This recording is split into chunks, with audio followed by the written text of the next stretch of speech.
Hello everyone. आज इस video में हम करेंगे एक्सरसाइज 3.4 का सम नंबर 2, जिसके टोटल 5 पार्ट्स हैं।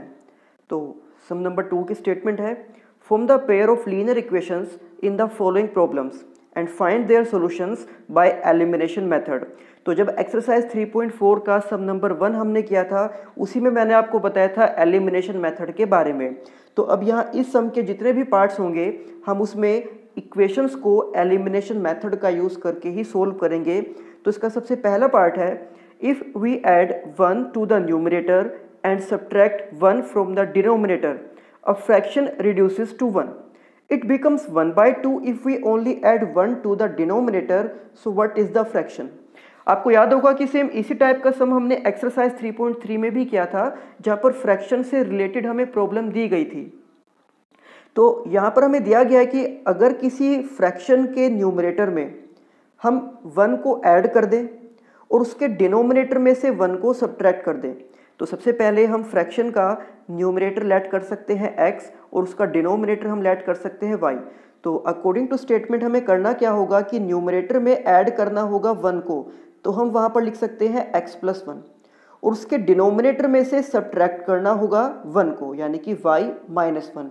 तो ऐसा करने पर उसकी वैल्यू किसके इक्वल हो जाएगी? इसमें कहा गया है अ फ्रैक्शन रिड्यूसेस टू 1, यानी कि अगर हम न्यूमरेटर में 1 को ऐड कर दें और डिनोमिनेटर में से 1 को सब्ट्रैक्ट कर दें, तो उस फ्रैक्शन की वैल्यू 1 के इक्वल हो जाएगी। इसी के साथ इसमें सेकंड कंडीशन दी गई है कि it becomes 1/2 if we only add 1 to the denominator, यानी कि इस बार न्यूमरेटर में कोई चेंज हमें नहीं करना है, सिर्फ उसके डिनोमिनेटर में 1 को ऐड करना है, और ऐसा करने पर इस फ्रैक्शन की जो वैल्यू है वो 1/2 के इक्वल हो जाएगी। तो ये दो कंडीशंस दी गई हैं, जिनका यूज़ करके हम पहले इक्वेशंस बनाएंगे और इक्वेशन को सोल्व करके उस फ्रैक्शन को फाइंड आउट करेंगे। तो इसके सोल्यूशन में हम लिख सकते हैं, let the numerator is x and the denominator is y, so the fraction is x divided by y. अब पहली कंडीशन के अकॉर्डिंग हमें करना क्या होगा कि हमने x के अंदर 1 को ऐड कर दिया और डिनोमिनेटर यानी कि y में से 1 को सब्ट्रैक्ट कर दिया, और ऐसे करने पर इसकी वैल्यू 1 के इक्वल हो जाती है। तो हमने यहाँ राइट हैंड साइड में 1 को लिख दिया है।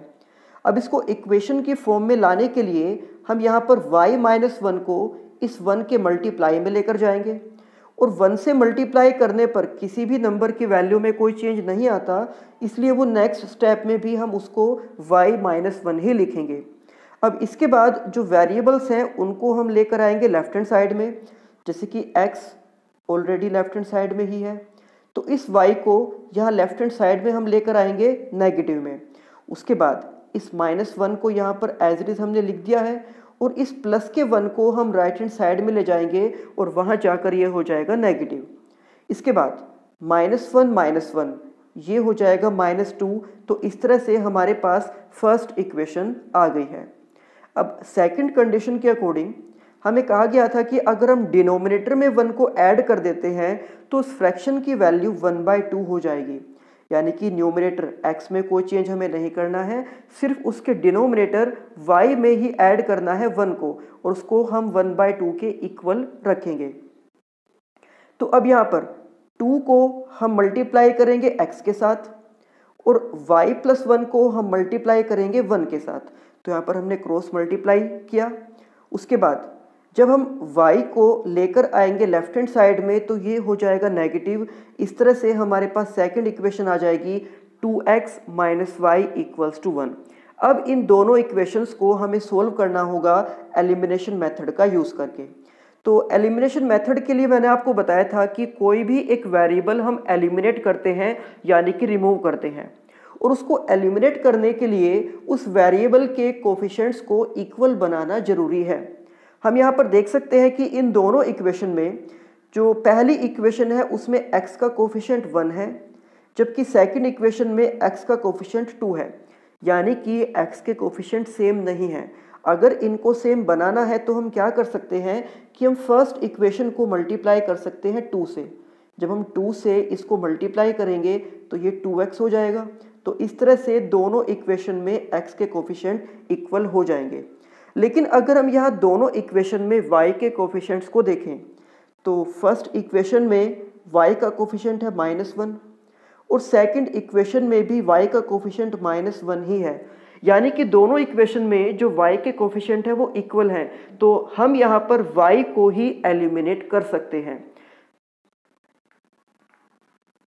सो बाय एलिमिनेशन मेथड हमने यहाँ पर फर्स्ट और सेकंड दोनों इक्वेशन को लिख दिया है और अब यहाँ पर y को एलिमिनेट करने के लिए हम इन दोनों इक्वेशन को सब्ट्रैक्ट करेंगे और सब्ट्रैक्ट करने के लिए आपको पहले भी बताया था मैंने कि हमें साइन चेंज करने होते हैं, इसलिए हमने 2x के साथ नेगेटिव का साइन, -y के साथ प्लस का साइन और 1 के साथ माइनस का साइन लिख दिया है।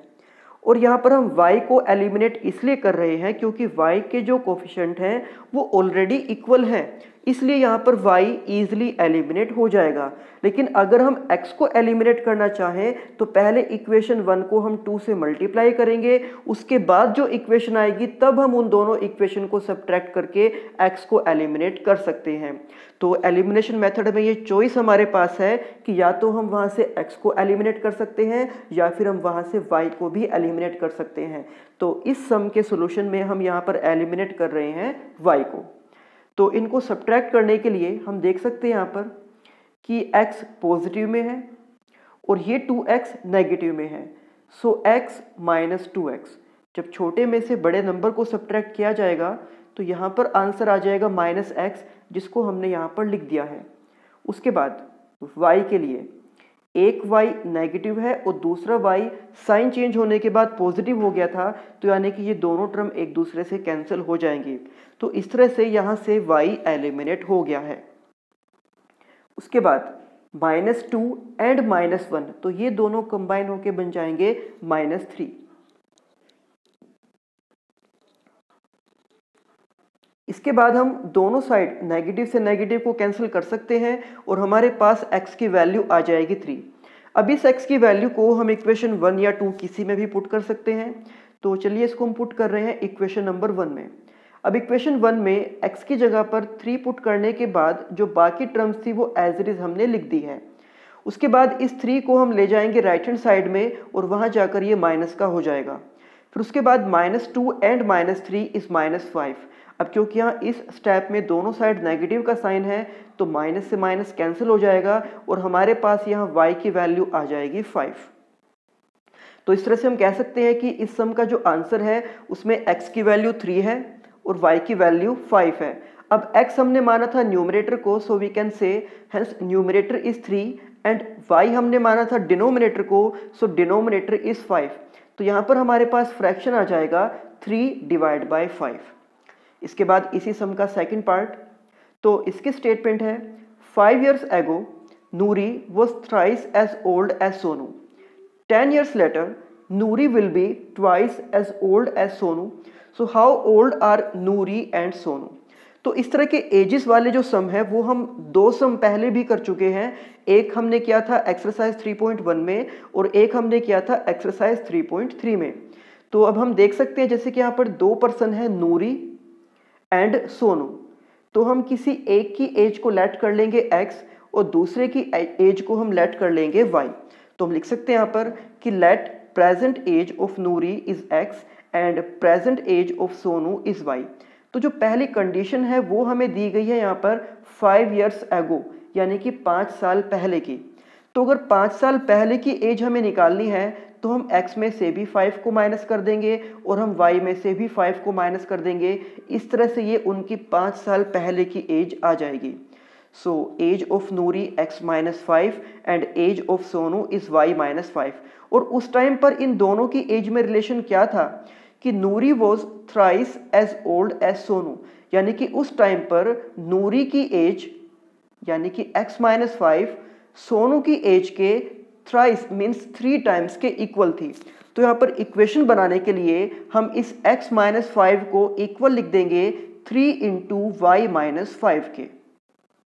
सो according to question x-5 equals to 3 into y-5। तो जब हम 3 से y को मल्टीप्लाई करेंगे ये हो जाएगा 3y, और जब हम 3 से -5 को मल्टीप्लाई करेंगे तो ये हो जाएगा -15। अब इसके बाद वेरिएबल्स को हम एक साइड में लिखेंगे। तो सबसे पहले x, उसके बाद इस 3y को हम लेकर आएंगे लेफ्ट हैंड साइड में नेगेटिव में। After that -15 as it is, और इस -5 को हम ले जाएंगे राइट हैंड साइड में और वहाँ पर जाकर ये प्लस का हो जाएगा। तो उसके बाद फिर हम -15 और +5 को सोल्व करके लिख सकते हैं -10। तो इस तरह से ये हमारे पास फर्स्ट इक्वेशन आ गई है। उसके बाद कहा गया है कि 10 ईयर्स लेटर, यानी कि अब से 10 साल बाद, तो अगर हमने उनकी प्रेजेंट एज को x और y लेट किया था, तो 10 साल बाद की एज निकालने के लिए हम उन दोनों में 10 को ऐड कर सकते हैं। तो इस तरह से उनकी 10 साल बाद की एज हो जाएगी x + 10 एंड y + 10। और ये हमें स्टेटमेंट में दिया गया था कि 10 साल बाद उनकी एज का रिलेशन ये होगा कि जो नूरी की एज है यानी कि x + 10 वो सोनू की एज के ट्वाइस के इक्वल होगी। सो हम x + 10 को इक्वल लिख सकते हैं 2 × y + 10 के। तो अब यहाँ पर जब हम 2 से मल्टीप्लाई करेंगे y को तो ये हो जाएगा 2y, और जब हम 2 से मल्टीप्लाई करेंगे 10 को तो ये हो जाएगा 20। इसके बाद हम 2y को लेकर आएंगे लेफ्ट हैंड साइड में और ये इधर माइनस में आ जाएगा, और इस 10 को हम लेकर जाएंगे राइट हैंड साइड में और ये भी वहाँ नेगेटिव में ही चला जाएगा। उसके बाद 20 - 10 यानी कि 10। So this is our equation number 2। अब इन दोनों इक्वेशन को हम सोल्व करेंगे एलिमिनेशन मेथड का यूज़ करके। तो अब हम देख सकते हैं कि दोनों ही इक्वेशन में x के कोफिशिएंट पहले से ही सेम है, कि फर्स्ट इक्वेशन में भी x का कोफिशिएंट 1 है और सेकंड इक्वेशन में भी x का कोफिशिएंट 1 है। तो डायरेक्ट इन दोनों इक्वेशंस को सब्ट्रैक्ट किया जा सकता है। तो जब हम दोनों इक्वेशन को सब्ट्रैक्ट करेंगे, हम पहले यहाँ पर इनके साइन चेंज कर देंगे। उसके बाद इनको सोल्व करने के लिए एक x पॉजिटिव में है और दूसरा x नेगेटिव में है, तो ये दोनों टर्म एक दूसरे से कैंसिल आउट हो जाएंगी, यानी कि यहाँ पर x एलिमिनेट हो गया है। उसके बाद नेक्स्ट, तो 3y यहाँ पर नेगेटिव में है और 2y साइन चेंज करने के बाद पॉजिटिव हो गया था, तो यहाँ पर -3 एंड +2, इसका आंसर हमें मिलता है -1, यानी कि हम इसको लिख देंगे -y। और इसी तरह से राइट हैंड साइड में -10 एंड -10 ये कंबाइन होके बन जाएगा -20। तो जब हम नेगेटिव से नेगेटिव को कैंसिल कर देंगे, हमारे पास y की वैल्यू आ जाएगी 20। तो अब इस y की वैल्यू को हम इक्वेशन 1 या इक्वेशन 2 किसी भी एक में पुट कर सकते हैं। तो अगर इसको इक्वेशन 1 में पुट किया जाए y की जगह पर, सो 20 × 3 इज 60, और यही -60 राइट हैंड साइड में चला जाएगा प्लस में। अब माइनस का 10 और प्लस का 60, तो क्योंकि यहाँ पर प्लस का नंबर बड़ा है इसलिए यहाँ पर हमें x की वैल्यू मिल जाएगी 50। तो हम कह सकते हैं यहाँ पर इस सम के आंसर में x की वैल्यू 50 है जो कि नूरी की एज है, और y की वैल्यू 20 है जो कि सोनू की एज है। So we can write hence present age of Noori is 50 years and present age of Sonu is 20 years. इसके बाद third part, the sum of the digits of a 2 digit number is 9, कि एक 2 डिजिट का नंबर हमारे पास है। अब हमें पता है कि 10 से लेकर 99 तक सभी 2 डिजिट्स के नंबर हैं। तो एक 2 डिजिट का नंबर इस तरह से हमें लेना है कि उसकी डिजिट का जो सम होगा वो 9 के इक्वल होना चाहिए। फॉर एग्जांपल अगर हम बात करें 36 की, तो यहाँ पर 2 डिजिट हैं 3 और 6, और इन दोनों का सम होता है 9। अगर हम बात करते हैं 45 की, तो यहाँ पर भी 2 डिजिट्स हैं 4 और 5, और इनका भी सम है 9। तो इस तरह का एक नंबर हमें लेना है जो एक 2 डिजिट का नंबर हो और जिसकी दोनों डिजिट का जो सम है वो 9 के इक्वल हो। तो ये हमारी फर्स्ट कंडीशन है, यानी कि यहाँ से हम एक इक्वेशन बना सकते हैं। उसके बाद आगे कहा गया कि also 9 times this number is twice the number obtained by reversing the order of the digits, कि इस नंबर का जो 9 टाइम्स होगा, यानी कि अगर इस नंबर को 9 से मल्टीप्लाई कर दिया जाए तो वो किसके इक्वल होगा, वो इक्वल होगा उस नंबर के ट्वाइस के जो नंबर डिजिट्स के ऑर्डर को रिवर्स करने के बाद हमें मिलता है। तो डिजिट्स के ऑर्डर को रिवर्स करने का मतलब क्या होगा, जैसे कि अगर हम एक 2 डिजिट का नंबर लेट करते हैं 36 और इसकी डिजिट्स को हम रिवर्स कर दें, तो डिजिट्स को रिवर्स करने के बाद हमारे पास नंबर आ जाएगा 63। इसी तरह से अगर हम 45 की डिजिट्स को रिवर्स कर दें तो इसके बाद हमें नंबर मिल जाएगा 54। तो यही हमें स्टेटमेंट में कहा गया है कि उस ओरिजिनल नंबर का 9 टाइम्स जो होगा वो डिजिट्स के ऑर्डर को रिवर्स करने के बाद जो नंबर आएगा उसके ट्वाइस के यानी कि उसके 2 टाइम्स के इक्वल होगा। तो जैसे कि ये एक 2 डिजिट का नंबर है, 2 डिजिट के नंबर में एक होती है यूनिट्स डिजिट, एक होती है टेंस डिजिट। अगर हम बात करें 36 की, तो 36 में जो 6 है ये यूनिट्स डिजिट है, जिसको हम वंस डिजिट भी कह सकते हैं, और जो 3 है वो इसकी टेंस डिजिट है। तो यहाँ पर हम एक डिजिट को x और एक डिजिट को y लेट कर सकते हैं। सो हम यहाँ पर लिख सकते हैं let the tens digit is x and the units digit is y। तो टेंस डिजिट को हमने x लेट किया और यूनिट्स डिजिट को हमने y लेट किया। तो अब यहाँ पर वो नंबर क्या बनेगा? अगर यहाँ पर हम उस नंबर को लिखेंगे तो वो नंबर बन जाएगा 10x प्लस y।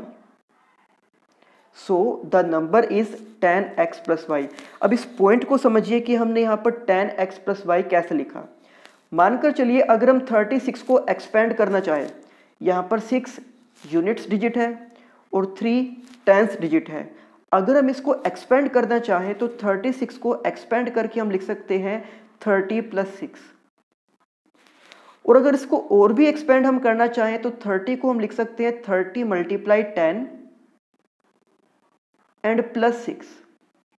तो इस तरह से जब भी कोई 2 डिजिट हमारे पास होती हैं और हमें उन दोनों डिजिट से एक 2 डिजिट का नंबर बनाना हो तो हम क्या करेंगे कि जो हमारे पास टेंस डिजिट होती है, जैसे कि यहाँ पर हमारे पास 3 है, तो उस टेंस डिजिट को मल्टीप्लाई किया जाएगा 10 के साथ, और उसके अंदर जो यूनिट्स डिजिट होगी, जैसे कि यहाँ पर यूनिट डिजिट 6 है, उस यूनिट डिजिट को ऐड कर दिया जाएगा। तो वही काम हमने यहाँ पर भी किया है कि जो हमारी टेंस डिजिट हमने लेट की थी x, हमने उस x को 10 से मल्टीप्लाई किया तो वो आ गया 10x, और उसमें यूनिट्स डिजिट को यानी कि y को हमने ऐड कर दिया। इसी तरह से अगर कोई और भी नंबर हमारे पास हो, जैसे कि अगर हम मान लो 72 को लिखते हैं तो 72 को एक्सपेंड कर सकते हैं हम 70 प्लस 2, और इसके बाद इसको हम लिख सकते हैं 7 मल्टीप्लाई 10 प्लस 2। तो यहाँ पर भी हम देख सकते हैं कि जो टेंस डिजिट है यानी कि 7, उसको 10 से मल्टीप्लाई किया गया है और जो 2 है उसको वहाँ पर ऐड किया गया है। तो जब भी हम वेरिएबल से लेट करते हैं टेंस डिजिट को और यूनिट्स डिजिट को, तो हमेशा इस फॉर्म में उस नंबर को हम लिखेंगे। यहाँ पर अगर हम टेंस डिजिट को x और यूनिट डिजिट को y इस तरह से अगर हम लिख दें और हम कहें कि ये हमारा 2 डिजिट का नंबर है, तो ये पूरी तरह से गलत होगा, क्योंकि x और y को एक साथ लिखने का मतलब ये होता है कि यहाँ पर हम x और y का प्रोडक्ट फाइंड कर रहे हैं, यानी कि x और y को मल्टीप्लाई कर रहे हैं। जब भी अगर किसी 2 डिजिट नंबर को हम लिखते हैं जैसे कि 36, तो वहाँ पर उसका ये मतलब बिल्कुल भी नहीं होता कि हमने वहाँ पर 3 को 6 से मल्टीप्लाई किया। तो इस तरह से x इंटू वाई लिखना पूरी तरह गलत हो जाएगा। हम उसको एक्सपेंडेड फॉर्म में ही लिखेंगे। जैसे 36 को हम लिख सकते हैं कि 3 इंटू 10 प्लस 6। इसी तरह से x और y के फॉर्म में जो नंबर होगा उसको भी हम ये लिखेंगे कि 10x प्लस वाई। तो ये हमारा ओरिजिनल नंबर है 10x प्लस वाई, जो कि इन दोनों डिजिट से आया है। अब अगर हम इसकी डिजिट्स को रिवर्स कर दें, यानी कि x की जगह y और y की जगह x को लिख दें, तो ये नंबर बन जाएगा 10y प्लस x। यहाँ इस x की जगह पर हमने लिख दिया है y और इस y की जगह पर हमने लिख दिया है x। तो इस तरह से डिजिट्स के ऑर्डर को रिवर्स करने के बाद हमारे पास आ गया है 10y प्लस x। तो पहली कंडीशन हमें दी गई थी यहाँ पर कि जो डिजिट्स हैं उन दोनों का सम है 9, यानी कि एक डिजिट हमने x लेट की थी, एक डिजिट हमने y लेट की थी। तो हम यहाँ पर लिख सकते हैं कि x plus y equals to 9। इसके बाद सेकेंड कंडीशन हमें क्या दी गई थी कि जो नंबर हमारे पास है 10x प्लस वाई, उस नंबर का 9 टाइम्स, और जो नंबर डिजिट्स को रिवर्स करने के बाद आया है यानी कि 10y प्लस x, उस नंबर का ट्वाइस यानी कि 2 टाइम्स, ये दोनों एक दूसरे के इक्वल होंगे। तो स्टेटमेंट के according 9 times this number is equal to the twice of the number obtained by reversing the order of the digit. So we can write 9 into 10x plus y equals to twice यानी कि 2 times of 10y plus x। तो अब यहाँ पर हम पहले तो 9 को 10x से मल्टीप्लाई करेंगे, ये हो जाएगा 90x। फिर 9 से y को मल्टीप्लाई करेंगे तो ये हो जाएगा 9y। इसी तरह से 2 से हम 10y को मल्टीप्लाई करेंगे तो ये हो जाएगा 20y, और हम 2 से x को मल्टीप्लाई करेंगे तो ये हो जाएगा 2x। तो यहाँ पर जितने भी टर्म्स हैं सभी में वेरिएबल्स हैं, कोई टर्म x की है तो कोई टर्म y की है। इन सभी टर्म को हम लिख देंगे लेफ्ट हैंड साइड में। तो सबसे पहले ये 90x हमने यहाँ पर लिख दिया। उसके बाद राइट हैंड साइड से इस 2x को हम लेकर आएंगे लेफ्ट हैंड साइड में, और यहाँ पर आकर ये नेगेटिव का हो जाएगा। फिर हमने इस 9y को यहाँ पर लिख दिया, और राइट हैंड साइड से इस 20y को भी हम लेफ्ट हैंड साइड में लेकर आएंगे, और यहाँ पर आकर ये भी नेगेटिव में ही हो जाएगा। और इस तरह से राइट हैंड साइड में हमारे पास कोई टर्म नहीं बचेगी, तो हम वहाँ पर लिख देंगे 0। तो इसके बाद 90x माइनस 2x यानी कि 88x, and 9y minus 20y, तो ये हो जाएगा माइनस 11y। अब इसके बाद हम देख सकते हैं कि यहाँ पर जो इक्वेशन में कोफिशिएंट्स हैं 88 एंड 11, तो इनको डिवाइड किया जा सकता है 11 से, क्योंकि 88 और 11 दोनों को 11 से डिवाइड किया जा सकता है। तो 11 से डिवाइड करने के बाद ये हो जाएगा 8x, और ये हो जाएगा ओनली माइनस y। तो इस तरह से हमारे पास सेकंड इक्वेशन आ जाएगी 8x minus Y equals to 0। तो अब हम इन दोनों इक्वेशन को सोल्व करेंगे एलिमिनेशन मेथड का यूज करके। तो जो हमारी फर्स्ट इक्वेशन है x plus y equals to 9, और जो हमारी सेकंड इक्वेशन है 8x minus Y equals to 0। अगर हम यहाँ से x को एलिमिनेट करना चाहें तो हम ये देख सकते हैं कि फर्स्ट इक्वेशन में x का कोफिशिएंट 1 है, और सेकंड इक्वेशन में x का कोफिशिएंट 8 है। तो x के कोफिशिएंट को सेम बनाने के लिए हमें फर्स्ट इक्वेशन को मल्टीप्लाई करना होगा 8 से। तो इस तरह से 8 को यहाँ पर मल्टीप्लाई करके ये भी 8x हो जाएगा, और तब हम इन दोनों इक्वेशन को सब्ट्रैक्ट करके यहाँ से x को एलिमिनेट कर सकते हैं। पर अगर हम इन दोनों इक्वेशन में y के कोफिशिएंट को देखें तो पहली इक्वेशन में y का कोफिशिएंट है 1, और सेकंड इक्वेशन में y का कोफिशिएंट है -1, यानी कि कोफिशिएंट तो सेम है 1 पर उसका साइन अपोजिट है। एक में प्लस का 1 है और दूसरे में माइनस का 1 है। तो इसलिए यहाँ पर हम डायरेक्ट ही y को एलिमिनेट कर सकते हैं, और यहाँ पर हम इक्वेशन को सब्ट्रैक्ट नहीं करेंगे, क्योंकि हम देख सकते हैं कि इनके साइन पहले से ही अपोजिट हैं। एक y प्लस में है, दूसरा y माइनस में है, तो यहाँ पर हम इसको सब्ट्रैक्ट नहीं करेंगे, क्योंकि सब्ट्रैक्ट करने के लिए साइन चेंज करना पड़ता है। तो यहाँ पर साइन पहले से ही अपोजिट है, इसलिए हम इन दोनों इक्वेशन को ऐड कर देंगे। तो ऐड करने के लिए हमें साइन चेंज नहीं करने पड़ते, इसलिए x plus 8x is 9x,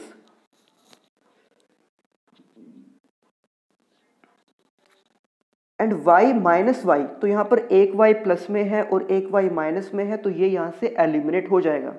उसके बाद 9 प्लस 0 इज 9, तो हम 9 से 9 को डिवाइड करेंगे तो यहाँ पर हमारे पास आंसर आ जाएगा 1। अब x की इस वैल्यू को अगर हम इक्वेशन 1 में पुट करते हैं, उसके बाद 1 को हम ले जाएंगे राइट हैंड साइड में नेगेटिव में, सो 9 माइनस 1 इज 8, यानी कि हमारे पास यहाँ x की वैल्यू आ गई है 1 और y की वैल्यू आ गई है 8। तो यहाँ से अब हम अपने आंसर को लिख सकते हैं कि हेंस द 10th डिजिट जो कि हमने x लेट की थी वो है 1, एंड द यूनिट्स डिजिट जो हमने y लेट किया था वो है 8। तो अगर 10th डिजिट 1 है और यूनिट्स डिजिट 8 है, तो यहाँ पर हम नंबर लिख सकते हैं 18। तो वो जो 2 डिजिट का नंबर हमें फाइंड करना था वो नंबर 18 है। इसके बाद fourth part, Meena went to a bank to withdraw ₹2000, कि मीना एक बैंक में जाती है 2000 रुपये निकलवाने के लिए। She asked the cashier to give her ₹50 and ₹100 notes only, और उसने वहाँ पर कैशियर को ये कहा कि उसको जो 2000 रुपये मिलने हैं वो केवल 50 और 100 रुपये के नोट्स में ही दिए जाएं। सो मीना गोट 25 नोट्स इन ऑल, तो यानी कि वहाँ पर उसको कुछ नोट मिले हैं 50 रुपये के और कुछ नोट उसको मिले हैं 100 रुपये के। तो इस तरह से वहाँ पर टोटल नोट उसको मिले हैं 25, ये हमें स्टेटमेंट में कहा गया है। So find how many notes of ₹50 and ₹100 she received, तो हमें यहाँ पर ये बताना है कि कितने नोट उसको 50 रुपीज़ के मिले हैं और कितने नोट उसको 100 रुपीज़ के मिले हैं। तो यहाँ पर हम 50 रुपीज़ के नोट को लेट कर लेंगे x और 100 रुपीज़ के नोट को लेट कर लेंगे y। So we can write let the number of ₹50 note is x and the number of ₹100 note is y। तो जैसे कि हमें कहा गया था स्टेटमेंट में कि उसको टोटल 25 नोट्स मिले थे, यानी according to the question she got total 25 notes. तो यहाँ पर हमारी एक इक्वेशन बन जाएगी x + y = 25। सेकेंड इक्वेशन बनाने के लिए हम ये देख सकते हैं कि उसको टोटल 2000 रुपीज़ विदड्रॉ करवाने थे। अब 2000 रुपीज़ में उसको कुछ नोट मिले हैं 50 रुपये के और कुछ नोट उसको मिले हैं 100 रुपये के। तो इसलिए ये जो 2000 रुपीज़ है ये किसके इक्वल होगा? 50x, क्योंकि 50 रुपीज़ के x नोट थे तो इसलिए हम 50 को x के साथ मल्टीप्लाई करेंगे, और 100 रुपीज़ के y नोट थे तो 100 को y के साथ मल्टीप्लाई करेंगे। तो इस तरह से 50x + 100y उस टोटल अमाउंट के इक्वल हो जाएगा, यानी कि 2000 के इक्वल हो जाएगा। फॉर एग्जाम्पल अगर हमारे पास 10 रुपये के 5 नोट होते हैं तो हमारे पास टोटल कितने रुपीज़ हो जाएंगे? हमारे पास टोटल 50 रुपीज़ हो जाएंगे। या अगर हमारे पास 10 रुपीज़ के 7 नोट्स होते हैं तो हमारे पास टोटल कितने रुपीज़ हो जाएंगे? 70 रुपीज़ हो जाएंगे। इसी तरह से 50 रुपीज़ के x नोट थे तो 50x एंड 100 रुपीज़ के y नोट थे तो 100y, और इन दोनों का जो टोटल है वो हमने उस टोटल अमाउंट यानी कि 2000 के इक्वल में लिख दिया है। अब हम देख सकते हैं यहाँ पर इस इक्वेशन को हम डिवाइड कर सकते हैं 50 से, क्योंकि इसमें जितने भी कोफिशिएंट या कांस्टेंट टर्म हैं उन सभी को 50 से डिवाइड किया जा सकता है। तो 50 से 50 को डिवाइड करने के बाद x, 50 से 100 को डिवाइड करने के बाद 2y एंड 50 से 2000 को डिवाइड करने के बाद 40। तो अब हम इन दोनों इक्वेशन को सोल्व करेंगे एलिमिनेशन मेथड का यूज़ करके। दोनों इक्वेशन में x के कोफिशिएंट ऑलरेडी सेम हैं। फर्स्ट इक्वेशन में भी 1x, सेकेंड इक्वेशन में भी 1x। तो यहाँ पर हम इनको डायरेक्ट ही सब्ट्रैक्ट कर सकते हैं, और सब्ट्रैक्ट करने के लिए पहले हम इनके साइन को चेंज करेंगे। उसके बाद जब इनको सब्ट्रैक्ट किया जाएगा तो x एंड -x, x यहाँ से एलिमिनेट हो जाएगा। उसके बाद y - 2y, तो y में से 2y को सब्ट्रैक्ट करेंगे, ये हो जाएगा -y। देन 25 - 40 यानी कि -15। तो अब हम यहाँ पर माइनस से माइनस को कैंसिल कर सकते हैं और y की वैल्यू हमारे पास आ जाएगी 15। अब इस 15 को हम पुट करेंगे इक्वेशन 1 में, और इक्वेशन 1 में y की वैल्यू 15 पुट की, उसके बाद उसको राइट हैंड साइड में लेकर आए नेगेटिव में, और 25 - 15 यानी कि 10। तो हम कह सकते हैं यहाँ पर x की वैल्यू 10 है और y की वैल्यू 15 है। हमने x लेट किया था 50 रुपीज़ के नोट्स को, तो यानी कि हम कह सकते हैं hence she received 10 notes of ₹50, और हमने y लेट किया था 100 रुपीज़ के नोट को, तो हम आगे लिख सकते हैं 15 नोट्स ऑफ ₹100। और इसके बाद फिफ्थ पार्ट, तो इसकी स्टेटमेंट है a lending library has a fixed charge for the first 3 days and an additional charge for each day thereafter. तो एक लाइब्रेरी है, अगर कोई लाइब्रेरी से बुक लेता है तो पहले 3 दिन का फिक्स चार्ज होगा, और उसके बाद जितने भी एक्स्ट्रा डेज होंगे उनके लिए पर डे के हिसाब से चार्ज लगेगा। तो इस तरह का सम हमने 3.3 एक्सरसाइज में भी किया था, टैक्सी वाला सम, तो उसी से रिलेटेड सम ये भी है। अब यहाँ पर फर्स्ट कंडीशन है कि Sarita paid ₹27 for a book kept for 7 days, कि सरिता ने एक बुक को अपने पास 7 days रखा, उस 7 days के लिए उसको पे करने पड़े हैं 27 rupees, while sushi paid ₹21 for the book she kept for 5 days, कि सुशी ने बुक को अपने पास 5 days के लिए रखा और इसके लिए उसको पे करने पड़े हैं 21 रुपीज़। तो अब हमें यहाँ पर फाइंड करना है उस फिक्स्ड चार्ज को, और उसके बाद एक्स्ट्रा डे के लिए जो पर डे के हिसाब से चार्ज है उसको। अब हम यहाँ पर लेट कर लेंगे कि let the fix charge for the first 3 days is ₹x, कि पहले 3 दिन का जो चार्ज है वो है x rupees, and the charge for each day is ₹y, कि 3 दिन के बाद जो भी एक्स्ट्रा डे होंगे उनमें एक एक दिन के हिसाब से चार्ज देना होगा, और वो हमने लेट किया है y रुपीज़। तो जो फर्स्ट कंडीशन हमें दी गई थी कि according to the question for a book kept for 7 days the charge paid is ₹27। कि जब बुक को 27 डेज के लिए जब बुक को 7 डेज के लिए रखा गया तब चार्ज पे किया गया है 27 रुपीज़। अब 7 डेज, इन 7 डेज को हम 2 पार्ट में डिवाइड कर सकते हैं। एक होगा 3 डेज और दूसरा होगा 4 डेज। क्योंकि यहाँ पर हमें स्टेटमेंट में कहा गया था कि पहले 3 दिन का एक फिक्स चार्ज है जिसको हमने लेट किया था x रुपीज़, तो इसलिए 7 डे का चार्ज जब हम कैलकुलेट करेंगे तो उनमें से पहले 3 दिन का जो चार्ज हमने x लेट किया था वो हम यहाँ पर लिख देंगे x। उसके बाद जो एक्स्ट्रा दिन है, अब 7 में से 3 सब्ट्रैक्ट करने के बाद हमारे पास एक्स्ट्रा डेज बचते हैं 4 और हर एक दिन का चार्ज हमने लेट किया था y रुपीज़, तो इस तरह से 4 डे का जो चार्ज होगा वो हो जाएगा 4y। तो x प्लस 4y, इस तरह से हम उन 7 डेज का चार्ज कैलकुलेट कर सकते हैं जो कि स्टेटमेंट में हमें पहले से ही दिया है 27 रुपीज़। यानी कि हमारे पास यहाँ फर्स्ट इक्वेशन आ जाएगी x plus 4y equals to 27। इसके बाद second condition, according to the question for a book kept for 5 days the charge paid is ₹21। कि एक बुक को अपने पास 5 दिन रखने के लिए जो चार्ज पे किया गया है वो है 21 रुपीज़। तो अब हम यहाँ पर उन 5 डेज को भी 2 पार्ट में डिवाइड करेंगे। पहले जो 3 दिन होते हैं उनको अलग और बाकी के जो एक्स्ट्रा 2 डेज होंगे उनको अलग। तो इनमें से जो फर्स्ट 3 डेज हैं उनका चार्ज हमने x लेट किया था, तो हम यहाँ पर लिख देंगे x को। 5 में से पहले 3 दिन का चार्ज हो जाएगा x और एक्स्ट्रा दिन वहाँ पर होंगे 2, तो उन 2 डेज का चार्ज y रुपी पर डे के हिसाब से हो जाएगा 2y। तो इस तरह से सेकंड इक्वेशन हम लिख सकते हैं x plus 2y equals to 21। अब इन दोनों इक्वेशन को सोल्व किया जाएगा एलिमिनेशन मेथड से। तो यहाँ पर हम देख सकते हैं कि x के कोफिशिएंट सेम है, इसलिए डायरेक्ट ही इन दोनों इक्वेशन को हम सब्ट्रैक्ट कर सकते हैं और इक्वेशन को सब्ट्रैक्ट करने के बाद x से माइनस x कैंसिल हो जाएगा। इसी तरह से 4y माइनस 2y, ये सिर्फ 2y आ जाएगा। 27 माइनस 21, ये हमारे पास 6 आ जाएगा। तो फिर जब हम 6 को डिवाइड करेंगे 2 से, तो 2 से 6 को डिवाइड करने के बाद हमारे पास y की वैल्यू आ जाएगी 3, जिसको हम पुट करेंगे इक्वेशन नंबर 1 में।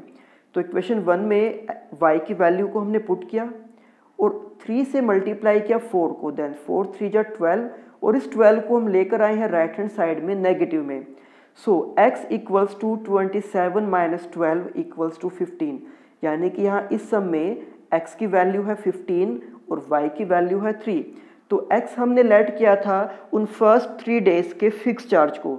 सो we can write hence the fix charge is ₹15 जो x की वैल्यू है, एंड the charge for each day, जो एक्स्ट्रा दिन के लिए पर डे का जो चार्ज देना है वो हमने y लेट किया था, तो उसकी वैल्यू है ₹3। तो ये थी हमारी एक्सरसाइज 3.4। अब नेक्स्ट वीडियो में हम स्टार्ट करेंगे एक्सरसाइज 3.5 को। तब तक आप इन सम्स की अच्छे से प्रैक्टिस करना।